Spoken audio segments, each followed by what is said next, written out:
अस्सलाम वालेकुम। उम्मीद करती हूँ आप सब ठीक होंगे। वीडियो का टॉपिक आप ऑलरेडी देख चुके हैं।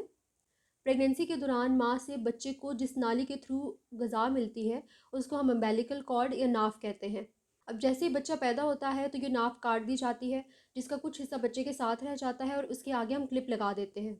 बच्चे की पैदाइश के बाद काफ़ी ज़्यादा माएँ इस चीज़ को लेकर कंसर्न्ड होती हैं कि हमारे बच्चे की नाफ का हम किस तरह से ख्याल रखें ताकि कोई इन्फेक्शन ना हो या बच्चे को हम इसकी वजह से बीमार होने से बचा सकें।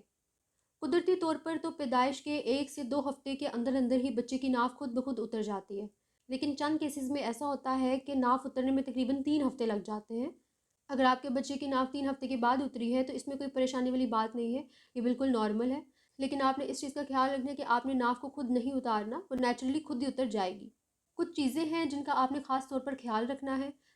पहली बात तो ये है कि जब तक आपके बच्चे की नाफ नहीं उतरती आपने अपने बच्चे को नहलाना नहीं है। अगर इस दौरान आप अपने बच्चे को साफ़ करना चाहते हैं तो बेहतर है कि गीले कपड़े से साफ़ करें। कोशिश करें कि गीला कपड़ा नीम गर्म पानी में डुबोया हो ताकि टेम्परेचर वगैरह का इशू ना हो। दूसरी बात यह है कि आपने इस चीज़ का ख्याल रखना है कि जब आप अपने बच्चे को नैपी, डायपर, शलवार जो भी पहना रहे हैं तो वो नाफ के नीचे बांधें। अब मार्केट में ऐसे डायपर्स भी अवेलेबल हैं जो नाफ की जगह पर सुराख बना होता है ताकि नाफ कवर ना हो। इसलिए आपने पूरी कोशिश करनी है कि जब भी आप कोई भी चीज़ अपने बच्चे को पहनाएं तो वो नाफ को कवर ना करे और नाफ की बेल्ट से नीचे नीचे ही हो। अब बाज़ औक़ात ये होता है कि डायपर का साइज़ क्योंकि बड़ा होता है तो वो नाफ को कवर कर लेता है, तो इस केस में आपने ये करना है कि डायपर को ऊपर से फ़ोल्ड कर देना ताकि नाफ कवर ना हो।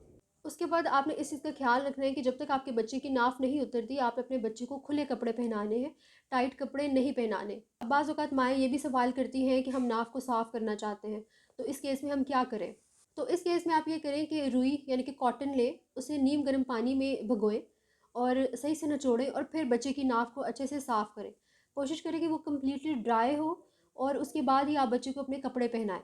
बाकी मार्केट में अल्कोहल स्वैब भी मिलती है जिससे हम बच्चे की नाफ साफ़ कर सकते हैं। कुछ अफ्रीकन कंट्रीज़ में क्लोरोहेक्सिडिन जेल इस्तेमाल की जाती है जो कि डिटोल में होती है, उससे बच्चे की नाफ को साफ़ किया जाता है। सबसे इम्पॉर्टेंट बात यह है कि आप अपने बच्चे की नाफ खुद से खींच के नहीं उतारनी, एक नेचुरल प्रोसेस है, वो खुद ही गिरेगी, नेचुरली बच्चा हील हो जाएगा। अब अगर हम देखें कि ऐसी क्या अलामात हैं जो हमें नोट करनी चाहिए जिसकी वजह ये हो सकती है कि नाफ ख़राब हो गई है या उसमें कोई इन्फेक्शन हो गया है। सबसे पहले तो बच्चे को बुखार हो गया, उसे कोई और मसला नहीं है लेकिन उसे बुखार हो गया।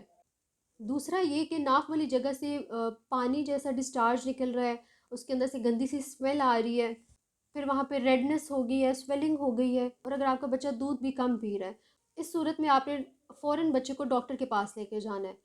मेरे बच्चे की नाक तकरीबन 10 दिन बाद खुद ब खुद उतर गई थी और मैंने यही प्रिकॉशंस लिए थे कि डायपर जो है वो टाइटली नहीं बांधा था। जो भी पजामा वगैरह पहनाती थी वो नाक से नीचे रखती थी, उसे रेगुलरली साफ़ करती थी, कोशिश करती थी कि वो गीला ना हो। इस दौरान मैंने अपने बच्चे को बिल्कुल भी नहलाया नहीं है। जब उसकी नाफ उतरी है उसके बाद ही मैंने उसे नहलाया। उम्मीद करती हूँ आपको आज की हमारी वीडियो पसंद आई होगी। अपना ख्याल रखिएगा। अल्लाह हाफ़िज़।